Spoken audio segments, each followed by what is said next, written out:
me. I believe that the Heritage Party can and should have a tremendous role shaping our future, and I feel honoured to be able to contribute towards that. Now, I've decided to talk about marriage because I believe that a stable, institutionalised man-woman marriage has the capacity to transform and strengthen society.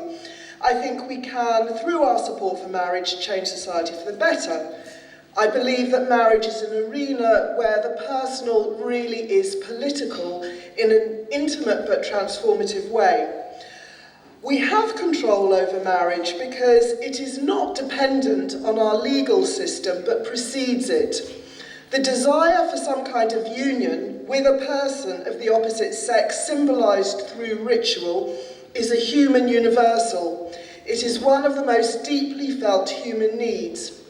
Our man-made law, until recently, reflected our unwritten and unchanging natural law, and no matter what harm that man-made law tries to inflict on marriage, marriage is something which we can support and strengthen through our relations with friends and family and in our own private lives. There is extensive evidence that marriage benefits married individuals and their children in all sorts of ways. Marriage has been found to be the most significant contributor towards life satisfaction in the UK, second only to health. Health is itself influenced by marriage. Some have suggested the impact is as large as giving up smoking. The beneficial effect of marriage on mental health has been estimated at $100,000 a year for a person. Marriage increases longevity, married couples gain financially, and perhaps most importantly, marriage has significant benefits for the children of married parents who are less likely to suffer from the mental health problems which can otherwise cast a long shadow over that child's life. Now, these are the benefits of marriage to the individual, but it is the benefits of marriage to society which I would like to talk about here. Now, before I do this, I want to talk to you a little bit about the findings of J.D. Unwin. J.D. Unwin conducted extremely rigorous research into the relationship between sexual freedom and cultural development in 86 different countries, and in 1934 published his 600-page book, Sex and Culture. What he discovered was that monogamous, one-man, one-woman marriage affects society in fundamental ways. He found that there was a strict relationship between those societies which practiced absolute monogamy and cultural flourishing in those societies. It turned out that sexual restraint was associated with huge productive cultural energy. The key factor appeared to be prenuptial chastity. A society which practices prenuptial chastity is much more likely to maintain the monogamy essential to cultural flourishing. Once chastity goes, monogamy follows soon after. Unwin found that sexual constraints always lead to cultural flourishing, whereas sexual freedom always led to the collapse of the culture 3 generations later. There were no exceptions. Now we can put this theory to the test. Sexual liberation started in our own culture in the 1960s. Unwin estimated a generation to be 33 years. By the middle of the 21st century, if we don't do anything about it, we can expect to be in a state of complete cultural collapse. Perhaps this is something we can reverse. What I want to do here is explore what it could be about monogamous marriage that brings about this cultural flourishing. And there are 3 areas which I'm going to look at. Marriage and the creation of society, marriage and the creation of fatherhood, and marriage and the creation of identity. Firstly, marriage and the creation of society. One of the features of contemporary society is that it is our own individual feelings, needs and wants which are regarded as a legitimate yardstick for how we identify what is right and wrong. Where each man is his own ultimate authority, this will not make for a harmonious life. Marriage, I suggest, is the first step in transcending the individual, and it is this aspect of marriage which makes it the cornerstone of society. Jordan Peterson tells a useful little story. Friends of his were getting married. Part of their particular ritual involved the couple holding a candle above their heads. The symbolism of this was that they were together subordinating themselves into something which was a source of light and illumination and which had authority over them. This was their marriage, and the sum was greater than its parts. The Bible tells us that a man leaves his mother and father and is united with his wife, and they together become one flesh. They are no longer individuals. Marriage turns them into a greater whole. Thus, marriage, through a contract, creates a unit which is greater than the individuals involved. Marriage creates a situation where we put another person first. In this way, marriage becomes a building block for the wider society. In some ways, it reminds me of the Hobbesian world, where in order to transcend a constant state of war, men unanimously renounce a portion of their liberty through a process of covenanting with each other. They transfer their power to an elected sovereign who becomes representative of them all. In my version, this elected sovereign is the marriage itself. It is interesting to note that in Unwin's description of the cultural flourishing, which follows absolute monogamy, deism develops. As men and women learn to put another before themselves, society develops, and so does a belief in God. Submitting to marriage compelled us to be focused on the wants and needs of others, firstly through the contractual tie, which focused us on the needs of our spouse, and then through the physical tie, which focused us on the needs of our children. Submitting to marriage, then children, meant that it was the world, that meant that it was the family and not the individual, which was the ordering principle of the world. We now think that men got the votes before women. Actually, it was the heads of household who had responsibility for looking after and representing their families who got the vote first. Legal systems of inheritance and political representation were arranged to support the family. For the family, men and women subordinated their interests and worked so hard. Now, the second thing which only marriage can do is create fatherhood. While of course the biological links would still exist, without marriage, society would be reduced to mother and child units. And fatherhood as we know it, and the family which follows from it, would not. But fatherhood lies not just at the heart of the family. It was the provisioning done by fathers which helped us to develop into Homo sapiens rather than some more simple-minded ape. For example, human juveniles take significantly longer to mature than other primates, and this facilitated the acquisition of language, culture, social cooperation, and numerous skills. The possibility of an extended childhood was ensured by male providing and protecting, which would have created a safer framework for children to take longer to mature. In this way, male protecting and providing helped us to evolve into Homo sapiens and is therefore absolutely fundamental to who we are. But why is marriage so essential to fatherhood? Firstly, marriage binds a man to a woman, and it is only through this formalised link with a woman that fatherhood in its fullness can occur. This is because of the primacy of the mother-child bond. For example, the social scientist Andrea Doucette researched stay-at-home dads in Canada and was struck by the extent to which even among this group of fathers there was a belief in the primacy of the mother-infant bond. Jeff Dench explains how you cannot easily determine who a father is until you have identified the mother. And unless a mother renounces all ties with a child, then fatherhood is mediated by motherhood. Nicholas Townsend carried out detailed ethnographic work into marriage, work and fatherhood in the US and showed how this mediation occurred. For all the married men he interviewed, their dreams and plans for fatherhood depended on the cooperation of women who made possible the biological and social reproduction which lay at its heart. Townsend also found that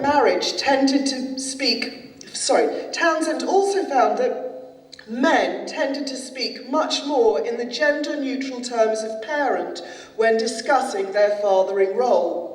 What the word parent obscured was that it was actually the mothers who did most of the hands-on work. It was also the mothers who acted as the default parent, organising and enforcing the children's activities. Even when it came to the traditional paternal role of disciplining the children, the mothers were the gatekeepers and mediators of how this would be done. Thus, if the parents split up, the father's relationship with children can be severely attenuated or even ended. That mothers are the gatekeepers is confirmed through plentiful research. Marriage also creates the roles and responsibilities which sustain fatherhood. It is the institution of marriage which encourages men to take on the obligations of provisioning and providing. Married men accept an enduring obligation to provide for and protect any children born into the union and see their employment in these terms. This is not the case with cohabitation, where equality and competition rather than difference and complementarity rule the day. Marriage has traditionally defined the husband's role as head of the family. So, for example, in 1993, 91% of married individuals defined the husband as the main householder and the person through whom the house is owned or rented. While feminist laws have systematically been eroding the legal effects of marriage, the tradition still remains, where an opposite-sex couple live together. The man is counted as the head of household to this day. Research shows that fathers do not need to spend equal time to mothers to be incredibly important to their children. Love, respect and attachment to fathers is created even where fathers spend all day out at work. Thus, fathers teach children how to love even in the absence of direct care and attention. In terms of Christian eschatology, it might be possible to suggest that it is not just the Christian concept of God the Father teaches the love of the Father, but love of the absent but providing and protecting Father is the first step in teaching the love of God. Finally, I want to look at how marriage is crucial to building identity. And identity is vital to the functioning of any human society or group. Having a clear sense of identity provides a map for action. Our actions will be motivated by a desire to express or preserve our identity. This shapes our actions and goals.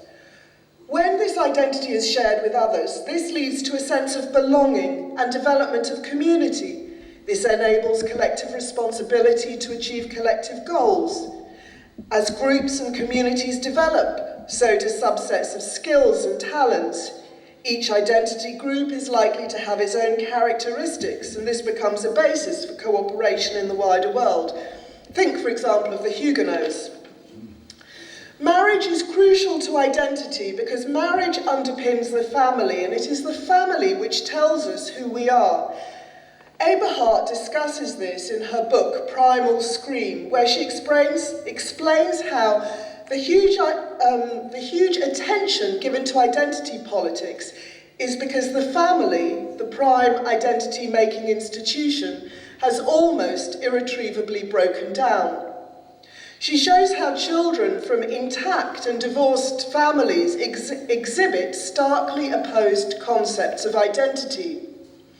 Children of divorced parents felt like a different person with each of their parents. They felt as if they had two families. The evidence suggested a self torn in two. We develop our identities by knowing our relatives. But when so many live in patterns of serial monogamy with shifting sets of family members, this becomes increasingly difficult to do. But marriage doesn't just help us identify our people. Marriage is key to identity because marriage lies at the heart of establishing sex differences. And a fundamental building block of identity is knowing our own sex. The importance of sex differences has been disastrously misunderstood. For the past 3 generations, we have been labouring under the illusion that any expression of sex differences is the product of discrimination and oppression against women. Consequently, there has been an absolutely persistent effort to erode sex differences and prevent their expression from infancy upwards. This was presciently encapsulated in Monty Python's 1983 film, The Meaning of Life, where the mother asks, following the birth of her baby, a boy or a girl? The doctor replies, I think it's a little early to start imposing roles on it, don't you? 40 years later, that is exactly the world we are living in. Yet knowing whether we are male or female is essential to human development in a number of ways. Visible sex differences or stereotypes play an essential role in helping children develop their awareness of sex constancy. Sex constancy is an understanding that things don't change their essence when they change their appearance, and actually it takes a long time for a child to achieve. But when there is a constant denial that males and females are actually different, that essence is going to be very hard to find. Identity is formed through a process of identification and differentiation. But how can children know whether to identify or differentiate from mothers and fathers and siblings and so on, when we are intent on denying all the clues which help us to identify sex? This is where marriage plays such a crucial role. Male and female differences are likely to be more evident in the household than in other settings. This is because the public realm of work has been built on the model of the individual, which transcends our sex differences. But because the family, based on marriage, is usually intimately concerned with reproduction, these differences will come to the fore.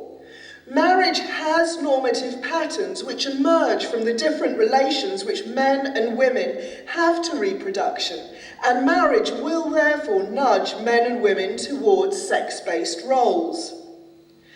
Now, I've outlined why marriage is so important to a healthy society. It helps to transcend the individual and build community.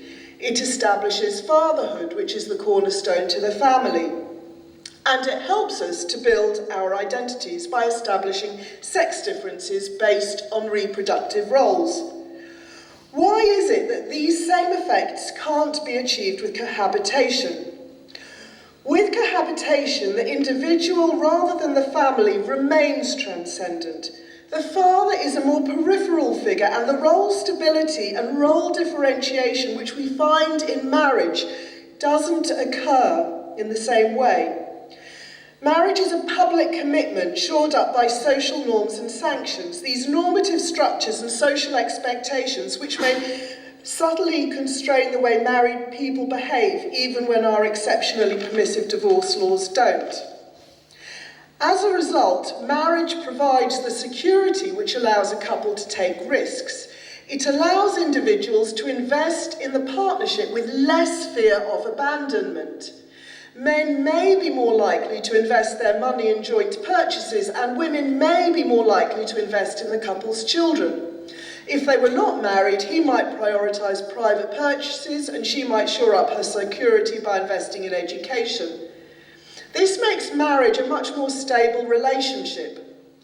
The hard evidence is that whereas 24% of couple parents who are married before having children split up before the child is aged 16, 69% of parents who remain unmarried do so. Most couples who marry stay together, whereas only a minority of unmarried cohabitees do so. And it is the increasing rate of cohabitation which explains why fatherless families are on the rise. So we can see why Unwin's findings about monogamy make sense. But what about prenuptial chastity? This seems a much harder pill to swallow. Unwin found that once prenuptial chastity went, monogamy would fall like a house of cards. This makes sense. If, for example, sex outside marriage is seen as acceptable, the steps to infidelity are much more easily bridged. Where sex outside of marriage is stigmatized, adultery involves the breaking of two significant social taboos. Where sex outside marriage is acceptable, adultery only involves the breaking of one. But it goes further than this. The economist Akerlof showed in his research on contraception and abortion, this was in the early 1990s, how once premarital sex was seen as acceptable, out-of-wedlock births follow close behind. When contraception became widely available, women who made sex freely available set the standard because others felt that when it came to the dating market, they would be left behind. Once sex outside of marriage was seen as acceptable, single parenthood followed and the family started breaking down. It is also worth pointing out that had sex outside marriage never become widely accepted, neither would homosexuality, as we see it now, have taken root. Where does all of this leave us? I would love to see divorce made more difficult, and I would love to see a married couple's allowance. Married couples should have privileges not accorded to everyone else. But marriage is there to protect us from the state, so the state can support marriage but must not intervene in married life. I think there is a return to marriage despite what the state tries to do to our private life. For example, because cohabitation is seen as so normal, those who do choose to get married have an acute sense of the responsibility involved. And people who were a victim of divorce often seem to make a really concerted effort to stay married themselves. But I do also want to talk about prenuptial chastity. This is something as inconceivable to us as a world without mass media. But that is something we need to change. And interestingly, Unwin found that it only required a portion of society to practice prenuptial continence and monogamy for civilization to take root. Encouragingly, he explained that the group within society which suffers the greatest continence displays the greatest energy and dominates society. I think the tide could start to turn in the direction of prenuptial chastity. Akerlof's research suggested that women gave up on prenuptial chastity when they believed this could lead them to missing out on the dating market. However, as Louise Perry shows in her new book, The Case Against the Sexual Revolution, all this has changed. It is the women who have made themselves sexually available, who have engaged in hookup culture and other contemporary practices, who are most emotionally confused and devastated as a result. They are also the women men are least likely to choose as their lifelong mates. So we have wisened up since Akerlof's day. We need to introduce the concept of prenuptial chastity as something positive to aspire to. Tomorrow belongs to those of us who take these values seriously. And as more and more people realise the value of prenuptial chastity, marriage will become an increasingly desirable social institution, and behaviour will start to change. Thank you very much.